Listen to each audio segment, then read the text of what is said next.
Se cuenta que el reverendo Pedro Caldwell, un valiente evangelista perteneciente a la Iglesia Metodista en los primeros días de la existencia de esta denominación, fue invitado a predicar la palabra de Dios en una iglesia de la ciudad de Nashville, en el estado de Tennessee, de los Estados Unidos de Norteamérica.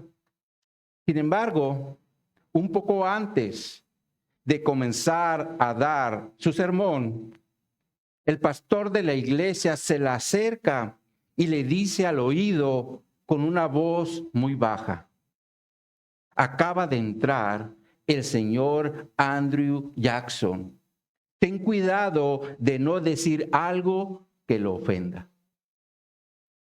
Ya que el señor Jackson en ese tiempo era el presidente de los Estados Unidos. Entonces, cuando el reverendo comenzó a dar su sermón, le dijo lo siguiente a la congregación: su pastor me acaba de informar que el presidente de los Estados Unidos de América se encuentra el día de hoy con nosotros y por lo tanto debo tener cuidado con lo que hable para no ofenderle. Sin embargo, les digo lo siguiente: si el señor Jackson no se arrepiente de sus pecados y no cree en el Señor Jesucristo, Dios condenará su alma de la misma forma que lo hará con el alma de un negro en Guinea. Y se cuenta que desde aquel día el señor Jackson fue un buen amigo de este evangelista. Y esta anécdota, mis hermanos, nos enseña al menos dos cosas. En primer lugar, es que el evangelio nunca, pero nunca se debe predicar de una forma diluida, ya que el pecador necesita conocer las verdades del evangelio, aunque esto le duela. Y en segundo lugar, es que cuando el evangelio opera en la vida de una persona, entonces ganamos un amigo o un hermano en Cristo.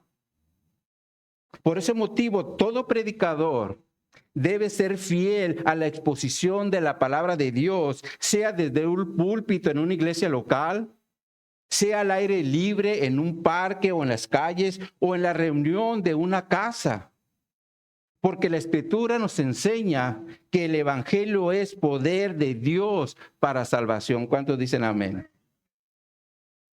Ahora, por otro lado, cuando somos expuestos a la palabra de Dios, el Señor seguirá tratando con nuestro pecado. Y aunque hayamos nacido de nuevo, nuestra lucha con nuestra carne seguirá siendo todos los días.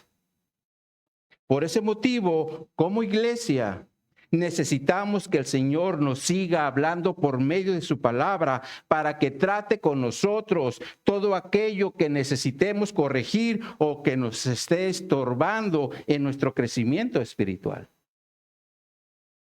Y en relación a esto, mis hermanos, Pablo, en la última sección de la segunda carta a los Corintios que estamos estudiando, va a tratar algunas áreas que los corintios necesitaban corregir, ya que estaban siendo influenciados por falsos maestros, quienes los hacían dudar en relación a la autoridad apostólica que el Señor le había dado a Pablo.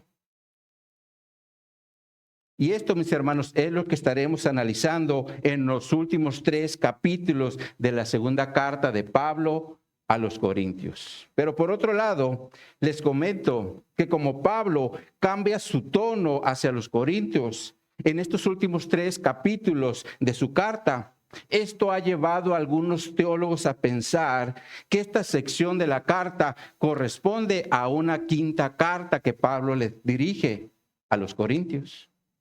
Porque recordemos que la primera carta Pablo la escribió estando en la ciudad de Éfeso, cuando recibió información de que los corintios estaban manejando con inmadurez una situación de inmoralidad en la iglesia, como se alude en 1 Corintios capítulo 5, verso 9, donde dice: os he escrito por carta que no os juntéis con los fornicarios.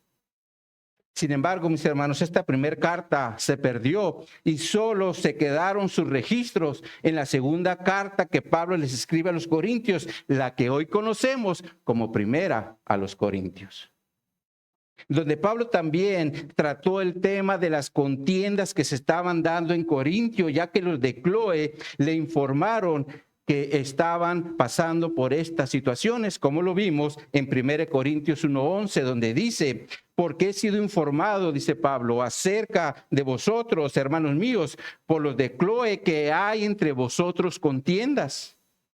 Por eso es que Pablo escribe esta segunda carta, para llamarle la atención a los corintios, ya que se estaban comportando como niños en Cristo.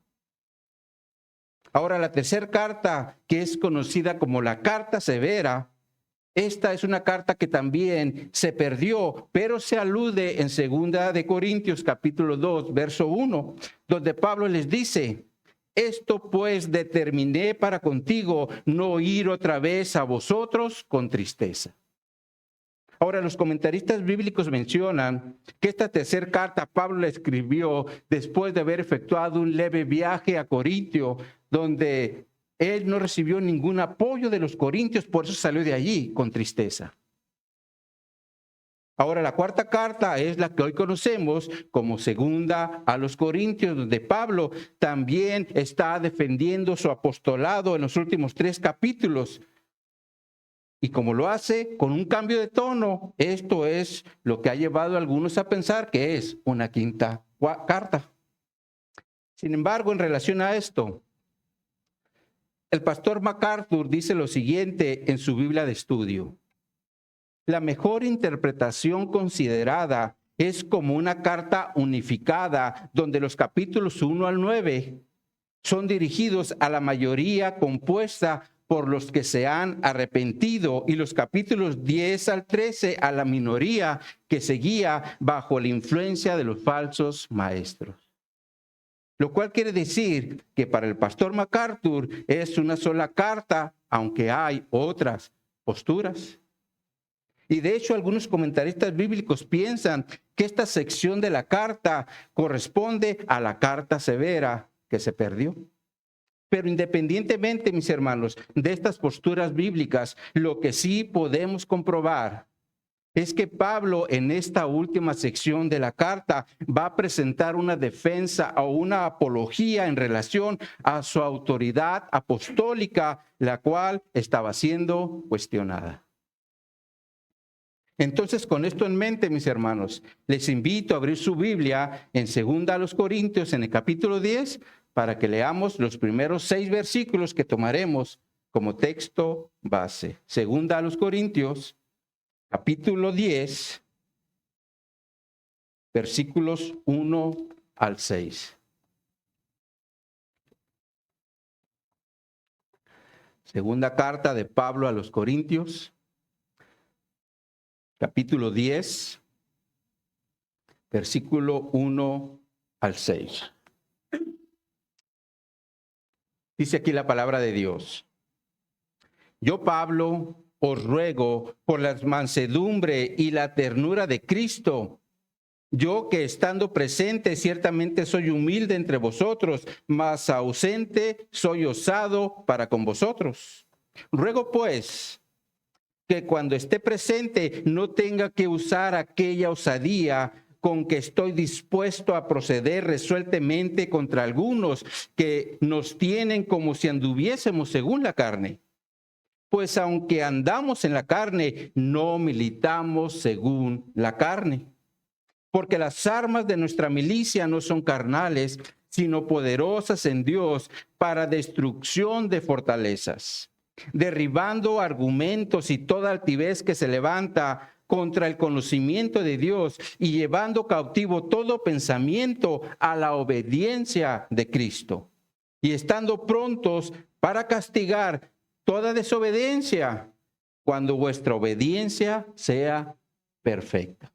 El título que le hemos dado a esta enseñanza es, ponemos la presentación, mi hermano.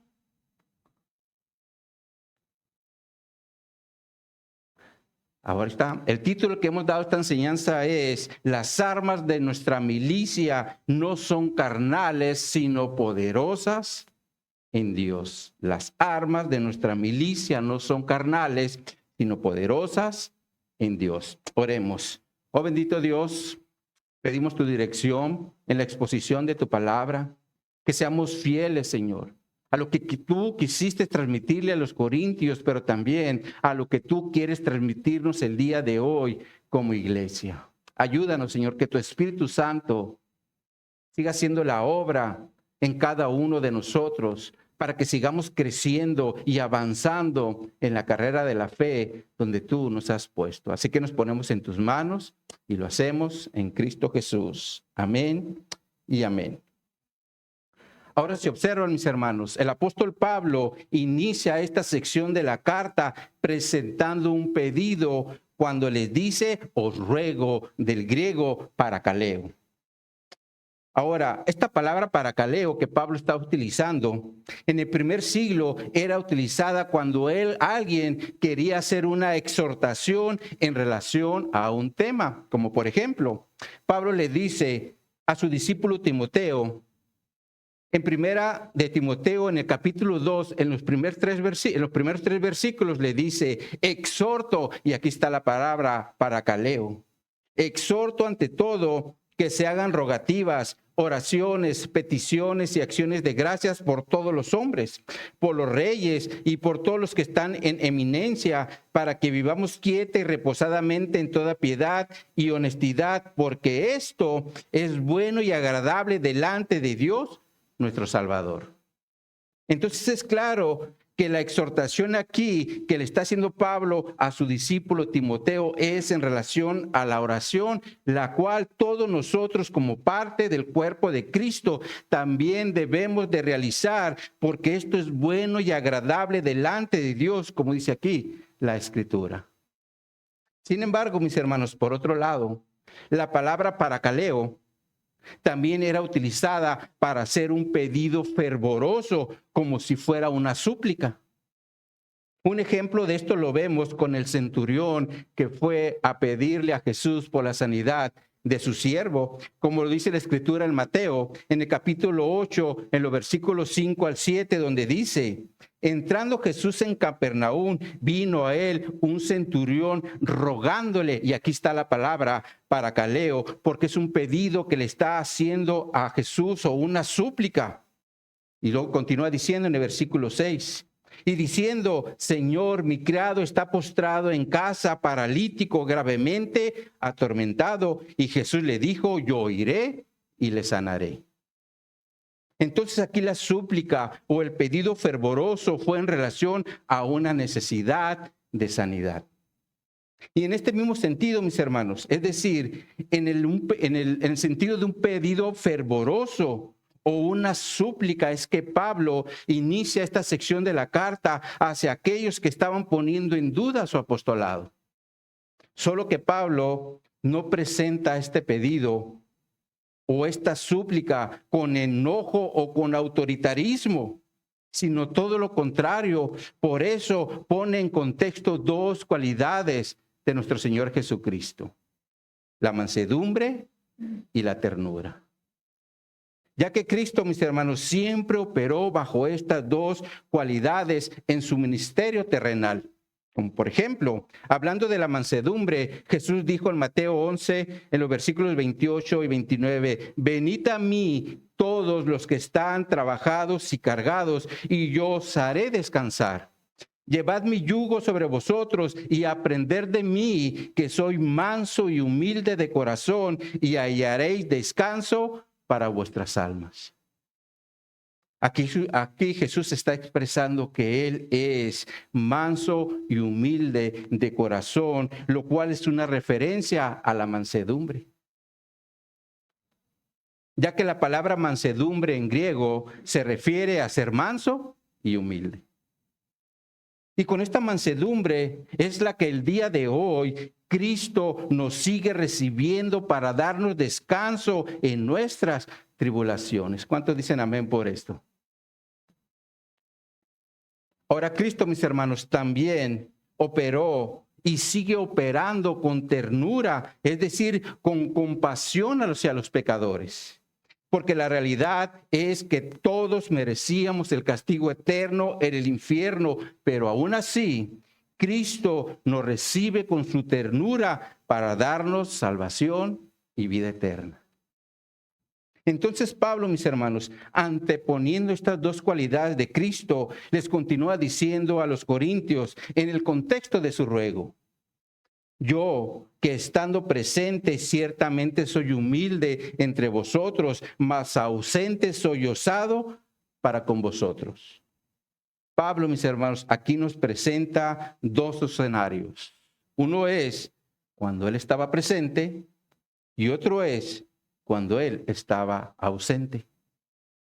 Ahora, en relación al estar presente, dice, ciertamente soy humilde, es decir, sencillo, lo cual indica que Pablo no era arrogante ni orgulloso con los corintios, como también lo vemos en 1 Corintios en el capítulo 2, en los primeros 5 versículos, donde Pablo les dice, así que hermanos, cuando fui a vosotros para anunciaros el testimonio de Dios, no fui con excelencia de palabras o de sabiduría, pues me propuse no saber entre vosotros cosa alguna, sino a Jesucristo y a este crucificado. Y estuve entre vosotros con debilidad y mucho temor y temblor. Y ni mi palabra ni mi predicación fue con palabras persuasivas de humana sabiduría, sino con demostración del Espíritu y de poder, para que vuestra fe no esté fundada en la sabiduría de los hombres, sino en el poder de Dios. Es claro que Pablo, mis hermanos, nunca se presentó delante de los corintios como lo hacían los filósofos de ese tiempo, ya que ellos con su gran oratoria impresionaban a la gente. Pero Pablo no lo hizo así, porque él dice que se presentó ante ellos con debilidad, con temor y temblor. Sin embargo, cuando Pablo estaba ausente, dice, soy osado. Esto se refiere a tener mucho valor o valentía. O sea, estoy presente, soy débil. Estoy fuera, soy fuerte. Sin embargo, Pablo, mis hermanos, aquí está presentando estos dos escenarios de una forma irónica, ya que algunos hermanos en Corintio pensaban que así era el actuar de Pablo. Por eso la nueva versión o la nueva traducción viviente lo presenta de la siguiente forma. Se los vamos a poner en la pantalla. Dice esta traducción: ahora yo, Pablo, le ruego con la ternura y bondad de Cristo, aunque me doy cuenta de que piensan que soy tímido en persona y valiente solo cuando les escribo de lejos. Esto indica que había una forma errónea en los corintios, ya que pensaban que Pablo así actuaba. Por eso es que él inicia esta sección de la carta con esta petición o ruego para que cambiaran su forma de pensar en cuanto a él. Ahora les continúa diciendo en el versículo 2 de nuestro texto base: ruego pues, cuando esté presente, no tenga que usar aquella osadía con la que estoy dispuesto a proceder resueltamente contra algunos que nos tienen como si anduviéramos según la carne. Pablo aquí nuevamente utiliza la palabra ruego. Solo que en este versículo no es la palabra parakaleo como se utilizó en el versículo 1, ya que aquí el ruego en griego es la palabra deomai y esta palabra significa pedir, rogar o orar. De hecho, el sentido bíblico de esta palabra deomai es el de mendigar, porque se refiere a una súplica por algo que es indispensable o necesaria. Como cuando Jesús le dice a sus discípulos en Mateo capítulo 9, en los versículos 37 y 38, a la verdad la mies es mucha, mas los obreros pocos. Rogad, y aquí está la palabra de Omai, rogad pues al Señor de la mies para que envíe obreros a su mies. Es claro que los obreros son necesarios para levantar alguna cosecha en relación a algún alimento, como por ejemplo de maíz, de calabazas o de cebollas, solo por mencionar algunos alimentos. Sin embargo, lo espiritual, mis hermanos, también es lo mismo. Por eso nosotros como iglesia debemos rogar al Señor para que levante obreros en su mies, es decir, en su cosecha. Ahora, Pablo, en su ruego, era en el sentido de no tener que utilizar la osadía o confianza con la que estaba dispuesto a proceder contra aquellos que decían que andaba en la carne o con intenciones humanas, como lo traduce la Nueva Traducción Viviente. Es claro que Pablo, mis hermanos, no quería ir con esa autoridad que el Señor le había delegado contra aquellos que decían que su obrar era en la carne. Sin embargo, Pablo les dice: estoy dispuesto a proceder resueltamente. Esto se refiere a atreverse o arriesgarse. Ya que Pablo, mis hermanos, cuando tenía que corregir algún asunto dentro del evangelio, no se quedaba callado, como pasó con Pedro cuando estaba obrando mal con los hermanos de Galacia, como quedó registrado en Gálatas capítulo 2, en los versículos 11 al 14, donde nos dice: pero cuando Pedro vino a Antioquía, le resistí cara a cara, dice Pablo, porque era de condenar. Pues antes que viniese algunos de parte de Jacobo, comía con los gentiles, pero después que vinieron, se retraía y se apartaba, porque tenía miedo de los de la circuncisión. Y en su simulación participaba también los otros judíos, de tal manera que aún Bernabé fue también arrastrado por la hipocresía de ellos.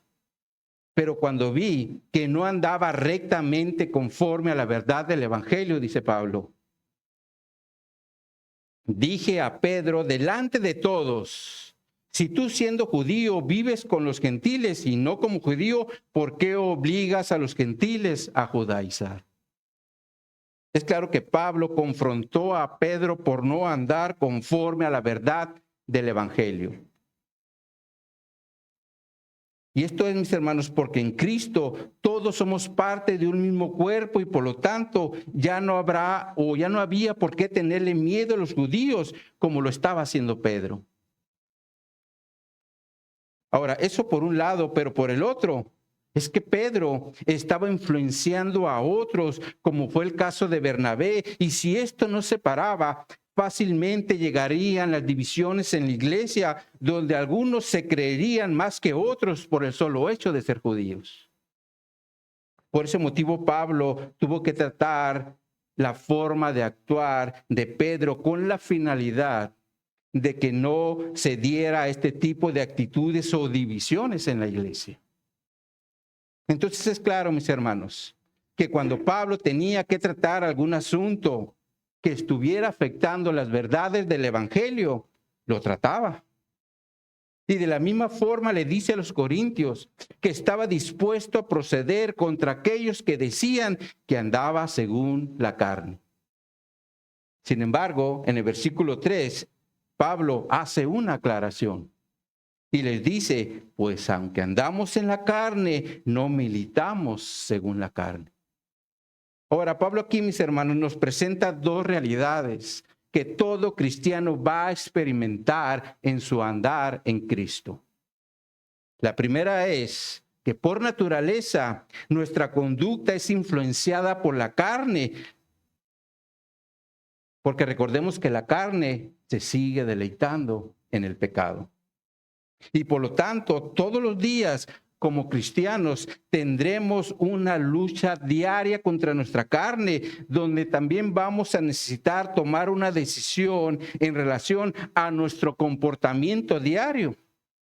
Porque, por ejemplo, ¿cuántas veces nos ha pasado que nos levantamos de mal humor, sea porque tuvimos una mala noche o porque se nos presentó un dolor de cabeza inexplicable? Y cuando salimos a la calle y un vecino nos saluda, tendremos que tomar una decisión. Es decir, si dejamos que nuestro mal humor nos domine, no le vamos a saludar. Pero si decidimos no tomarle atención a nuestro malestar, lo vamos a saludar de una forma agradable. Estas son situaciones que muchas veces se nos presentan en el diario vivir porque nuestro cuerpo sigue siendo influenciado por el pecado.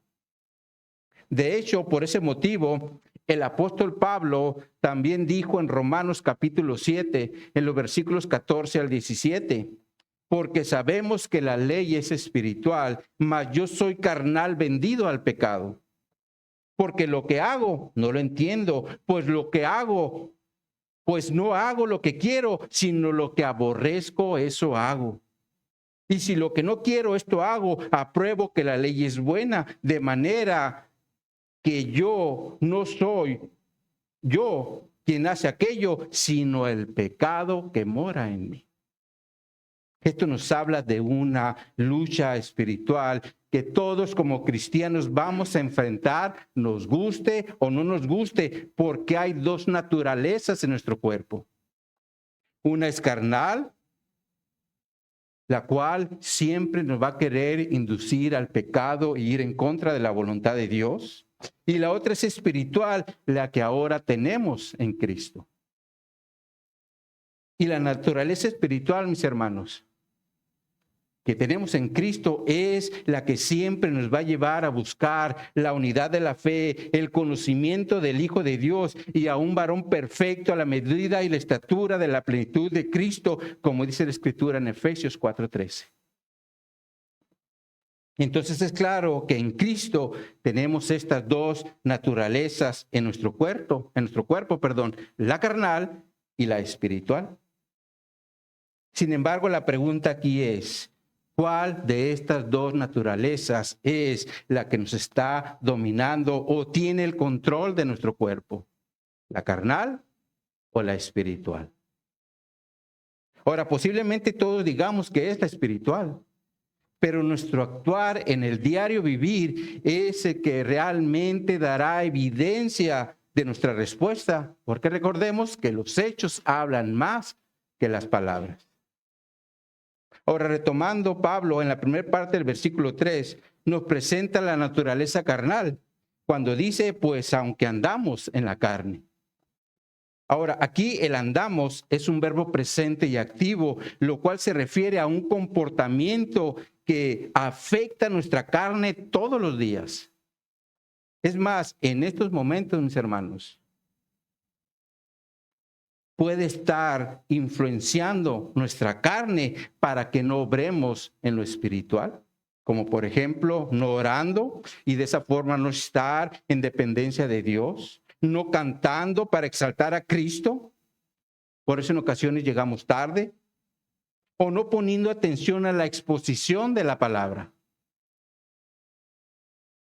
Porque nuestra mente en muchas ocasiones anda en otro lugar, posiblemente porque tenemos hambre, porque tenemos sueño o porque tenemos un pendiente que nos está distrayendo. Estas son influencias de la carne que nos van a llevar a no obrar en lo espiritual. Ahora, mis hermanos, aunque ciertamente estamos en esta influencia de la carne, todos los días, Pablo dice en la segunda parte del versículo 3, no militamos según la carne. Esto es algo muy importante a considerar, sobre todo en nuestra lucha diaria, porque en Cristo, mis hermanos, tenemos armas espirituales que nos van a ayudar para que ganemos nuestras batallas diarias. Ahora, se observan, Pablo aquí también se está incluyendo cuando dice no militamos.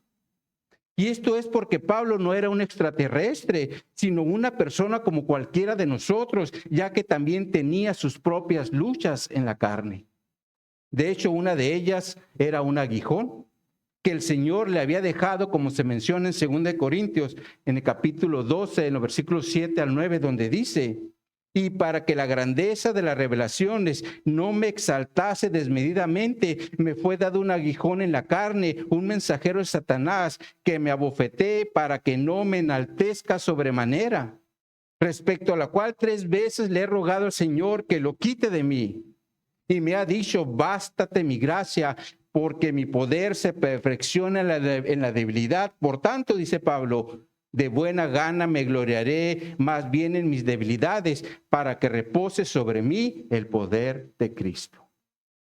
Ahora entendemos que el aguijón que se le había dado a Pablo era para que no fuera a caer en soberbia por todas las experiencias espirituales que el Señor le había permitido experimentar.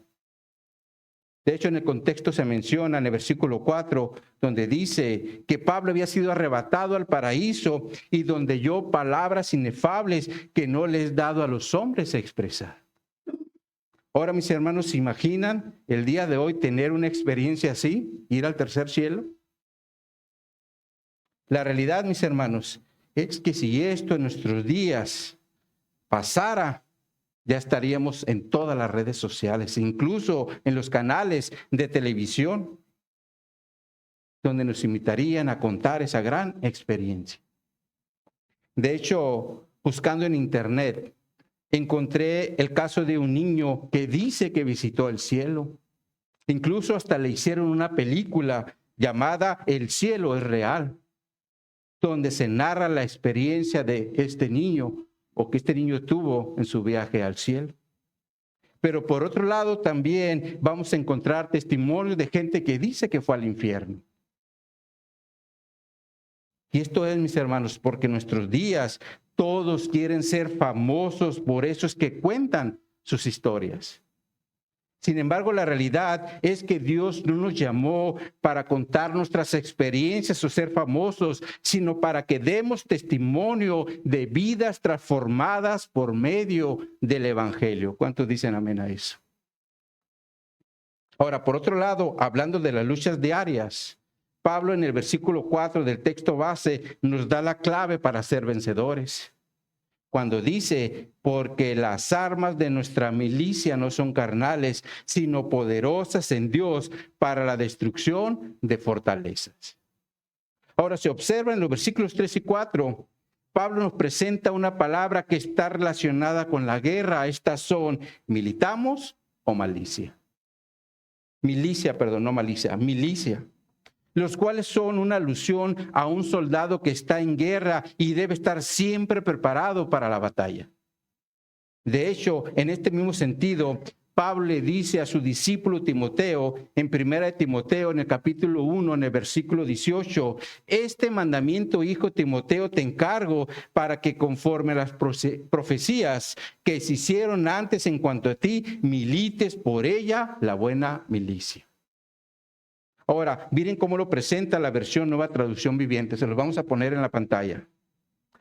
Dice esta traducción: Timoteo, hijo mío, te doy estas instrucciones basadas en las palabras proféticas que se dieron tiempo atrás acerca de ti. Espero que te ayuden a pelear bien en las batallas del Señor.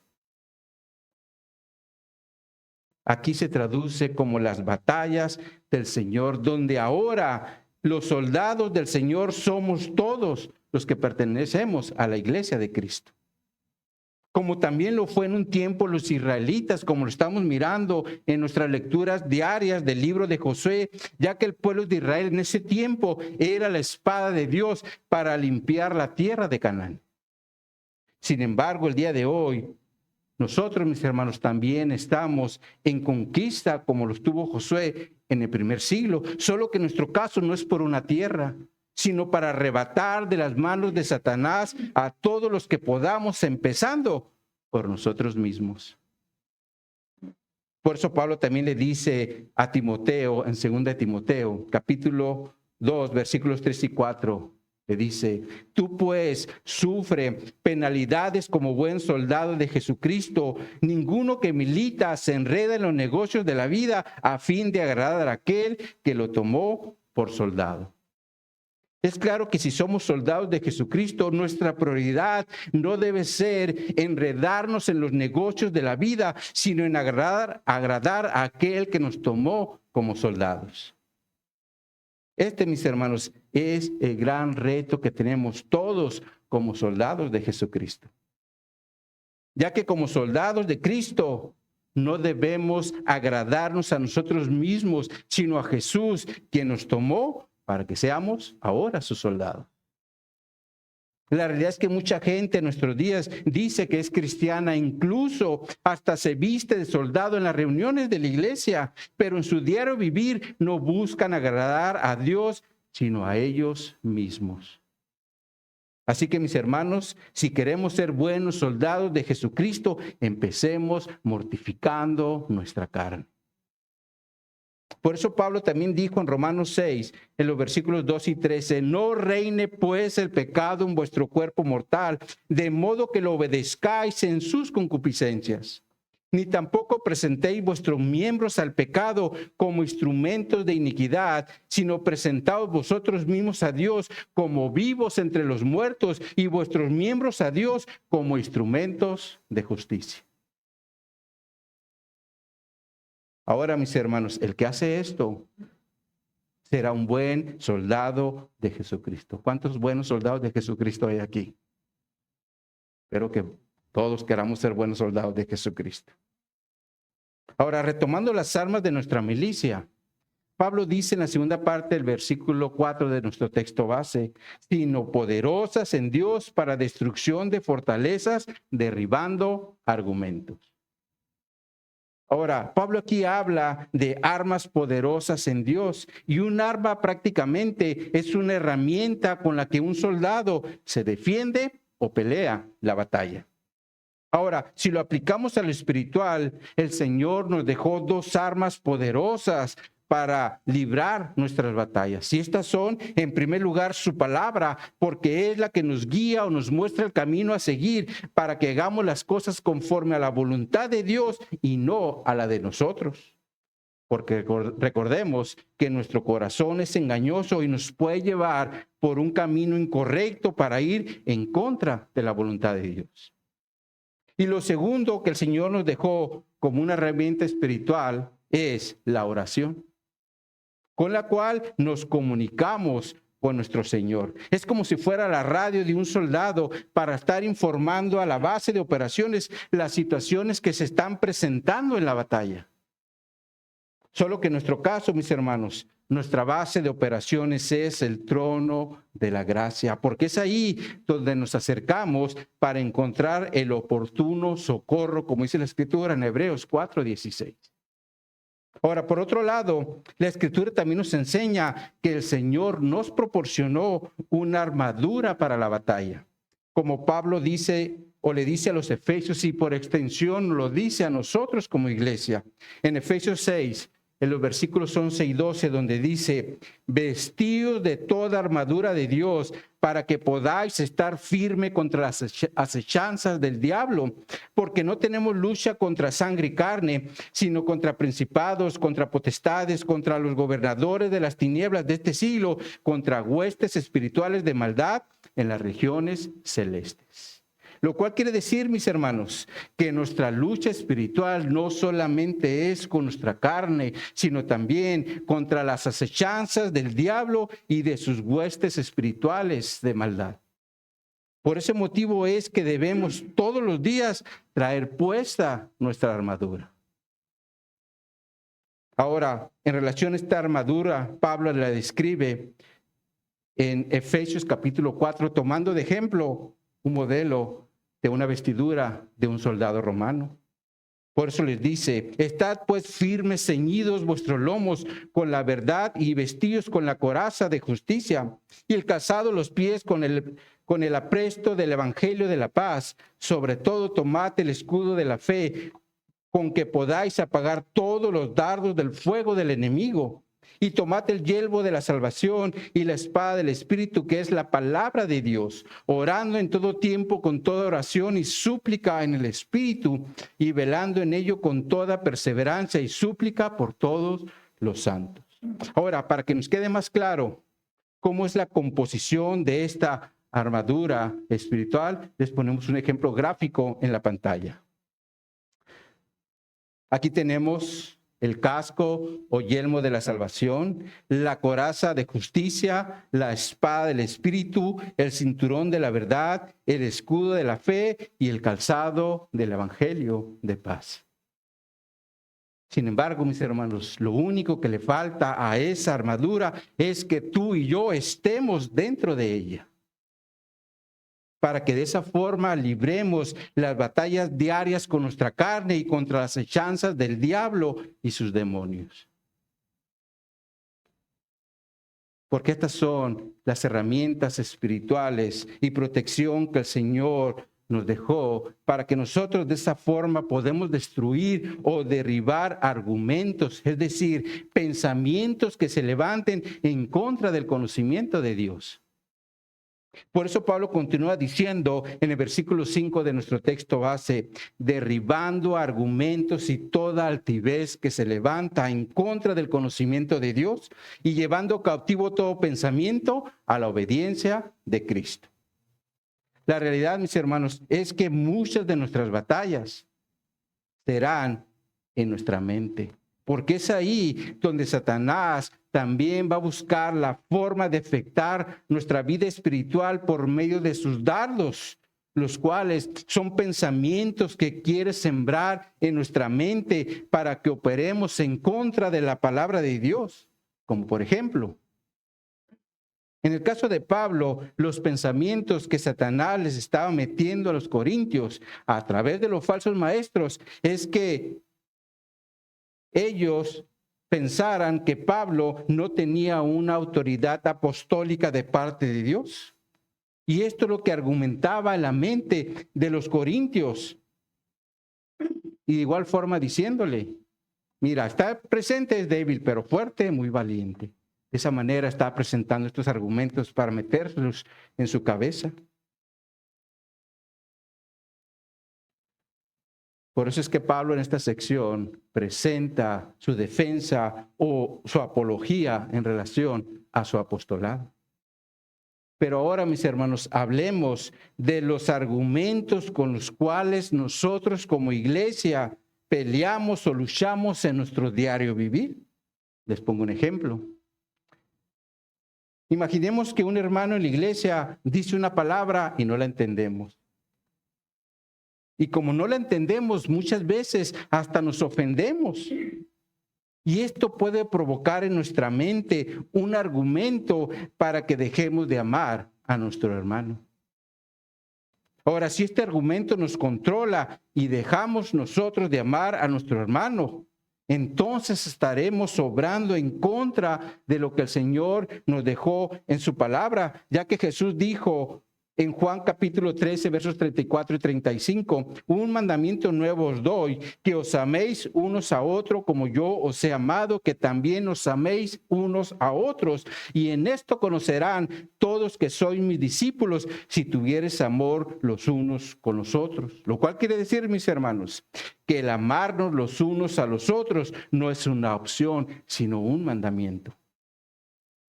Por eso como iglesia debemos tener cuidado con todos aquellos argumentos que se quieran meter en nuestra mente para inducirnos a obrar en contra de la palabra de Dios.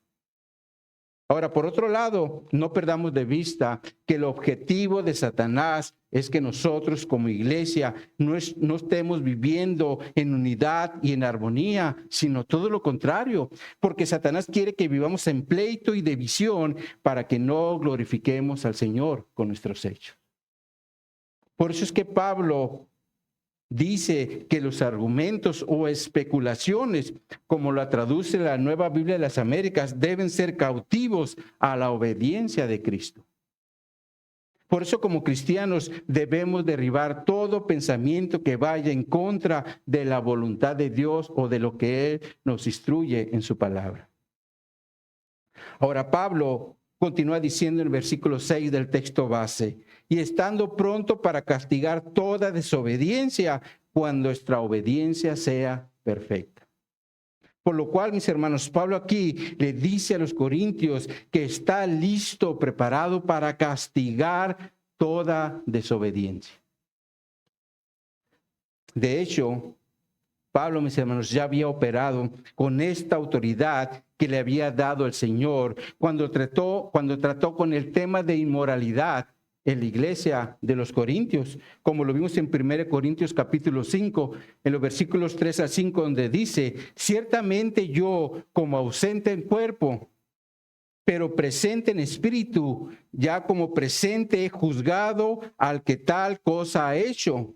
En el nombre del Señor Jesucristo, reunidos vosotros y mi espíritu con el poder de nuestro Señor Jesucristo, el tal sea entregado a Satanás para destrucción de la carne, a fin de que el espíritu sea salvo en el día del Señor Jesús.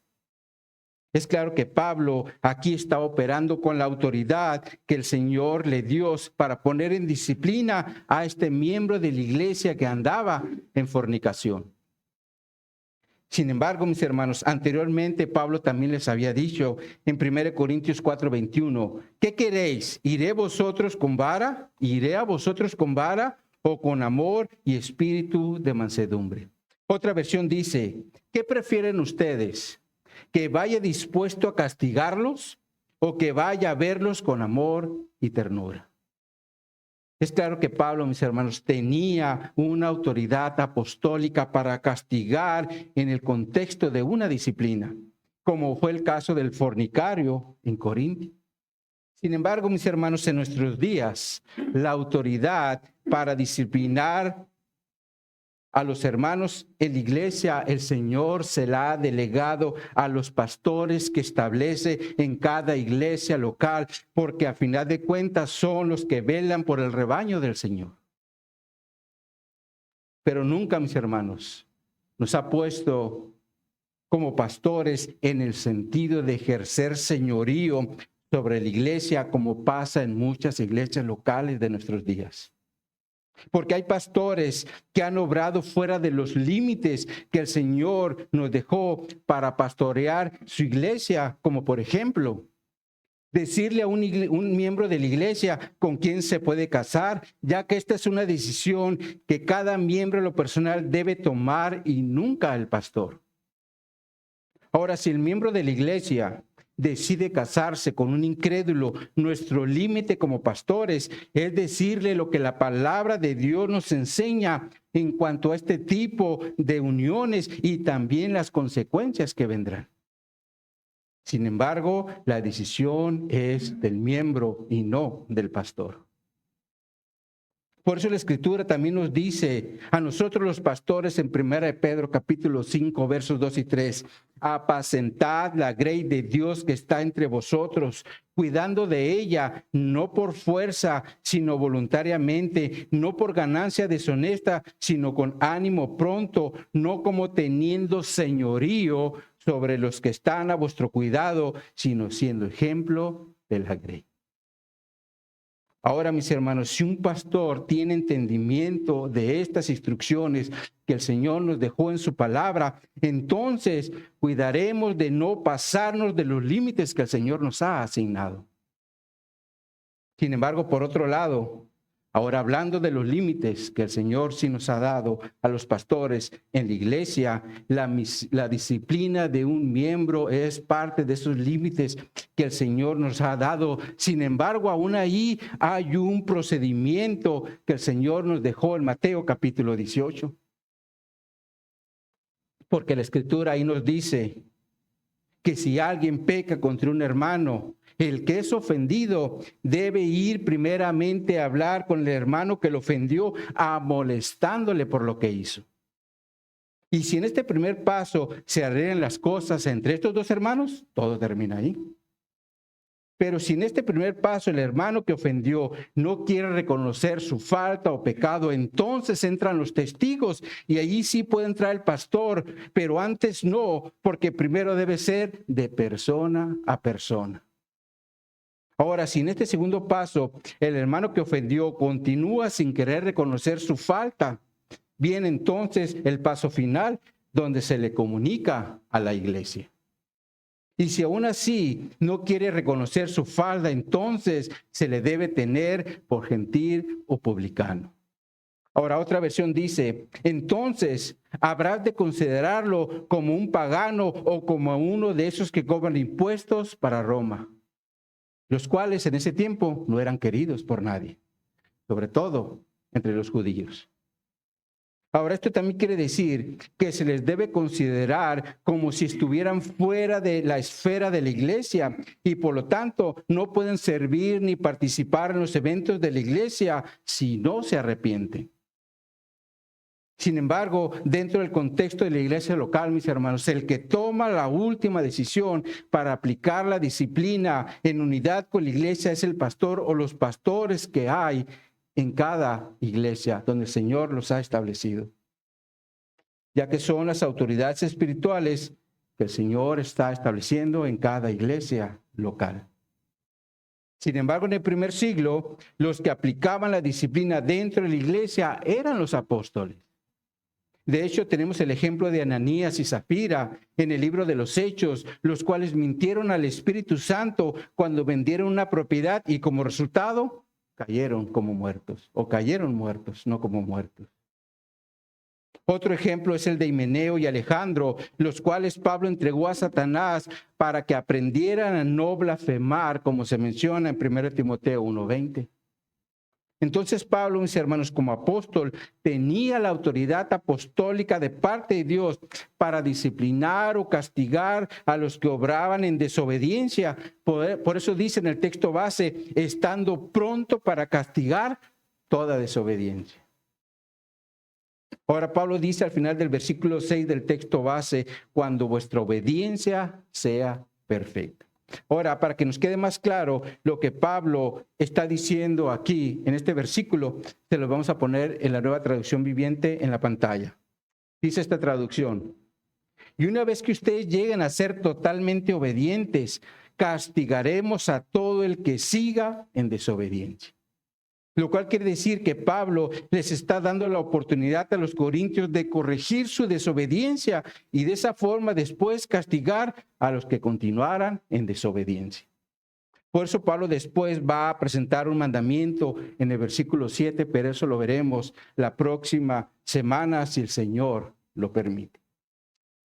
Pero como conclusión, mis hermanos, a lo que vimos el día de hoy, salgamos de aquí teniendo presente los siguientes 2 puntos. En primer lugar, no permitamos por ningún motivo que nuestra mente se llene de argumentos o pensamientos en contra de nuestros hermanos en Cristo. Porque si lo permitimos, estaremos actuando en contra de las instrucciones que el Señor nos dejó en su palabra. Así que mejor derribemos todo argumento que se levante en nuestra mente, llevándolo cautivo a la obediencia de Cristo, como dice el Señor.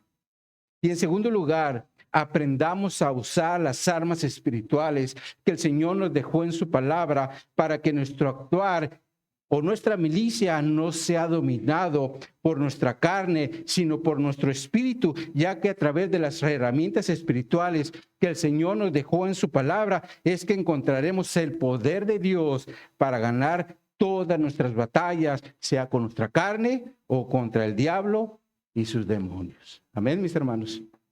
Oremos. Oh, mi Dios, te damos gracias, Señor, por tu palabra, porque vemos a través de esta apología de Pablo hacia la iglesia de Corintio contra aquellos que estaban teniendo en duda su apostolado. Vemos que tú nos dejaste armas espirituales, Señor, para que podamos salir vencedores en las batallas, Señor. Porque así como había argumentos en la mente de los corintios, se siguen presentando en nuestra mente en nuestros días. Argumentos que muchas veces son falsos, pero se anidan en nuestra mente para obrar de una forma incorrecta. Sea con un hermano en Cristo, sea con nuestro cónyuge o un compañero de trabajo. Ayúdanos, Señor, a entender esto que tú nos dices en tu palabra, ya que nos dices herramientas espirituales para usarlas, no para tenerlas allí en el ropero, para ponérnoslo de vez en cuando, sino para que todos los días, desde que nos levantemos, ya las traigamos puestas, Señor. Porque nuestra lucha con la carne empieza desde el momento que abrimos los ojos. Así que, mi Dios, ayúdanos a entender esto. Y que todos los días vayamos a tu palabra, estemos en oración y protegidos, Señor, con esta armadura de la fe que nos enseñas en tu palabra, Señor. Porque estamos en lucha diaria, primeramente con nuestra carne y en segundo lugar con Satanás y sus demonios. Así que, mi Dios, yo te doy gracias por tu palabra, te doy gracias por tu Espíritu Santo, que es el que sigue hablándonos a cada uno en lo personal. para que podamos identificar si hay un argumento en nuestra mente que no es correcto. Porque dice tu palabra que todo debe ser cautivo a la obediencia de Cristo. Así que, Señor, ayúdanos a que si obremos para que sigamos creciendo como iglesia y como parte de tu cuerpo.